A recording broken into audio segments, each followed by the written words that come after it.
అసెంబ్లీలో ఈ రాష్ట్ర విద్యాశాఖ మంత్రి నారా లోకేష్ బాబు గారు యువతకు విద్యార్థులకు ఫీజు రీయింబర్స్మెంట్ 1200 కోట్ల చిలుకు చెల్లించడం జరిగినది.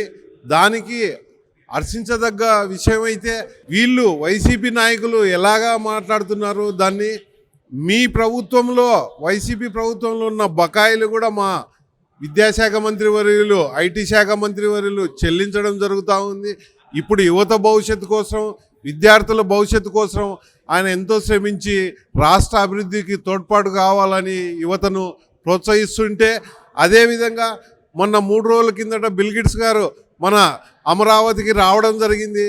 అమరావతికి వచ్చి ఆయన రావడమే మన రాష్ట్రానికి ఒక వరములాగా ఉంటే అది కూడా తెలుసుకోకుండా వైసీపీ నాయకులు కొంతమంది అవాకులు చెవాకులు పేలడం ఎంతవరకు సమంజసం. అటువంటి నాయకుడిని ఆయన టీ ఖర్చు ఎంత, కాఫీ ఖర్చు ఎంత, ఆయన ట్రావెలింగ్ ఖర్చు ఎంత అని ఎంత చిల్లరగా మాట్లాడుతున్నారంటే, ఇంకా మీకు ప్రజలు బుద్ధి చెప్పినా కూడా 11 సీట్లు ఇచ్చినా కూడా ఇంకా మీకు రాలేదు. మీరు యువతకు ఏమిచ్చారు? ఇది వాలంటీర్ వ్యవస్థను చేశారు. ఏమిటికి? ఐటీ రంగాన్ని ప్రోత్సహించలేదు, అట్లని ఉద్యోగాలను కల్పించుకోకుండా చేశారు. వాలంటీర్ వ్యవస్థను 5000కు ఉద్యోగాలు చేపించే విధంగా మీరు యువతకు మీరు చేసిన సూచన అది. మా నాయకుడు నారా లోకేష్ బాబు గారు ఏం చేశారు?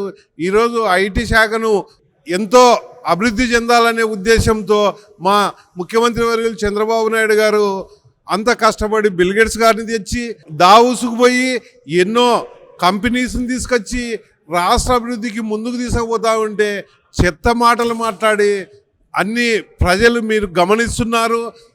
ఇలాగనే కొనసాగితే రేపు రాబోయే స్థానిక సంస్థల్లో అయితేమి, శాసనసభ ఎలక్షన్లలో అయితేమి సింగిల్ డిజిట్కే మీరు పరిమితమయ్యే పరిస్థితి వస్తుందని మిమ్మల్ని ఒకటే ప్రజలు క్షమించరు.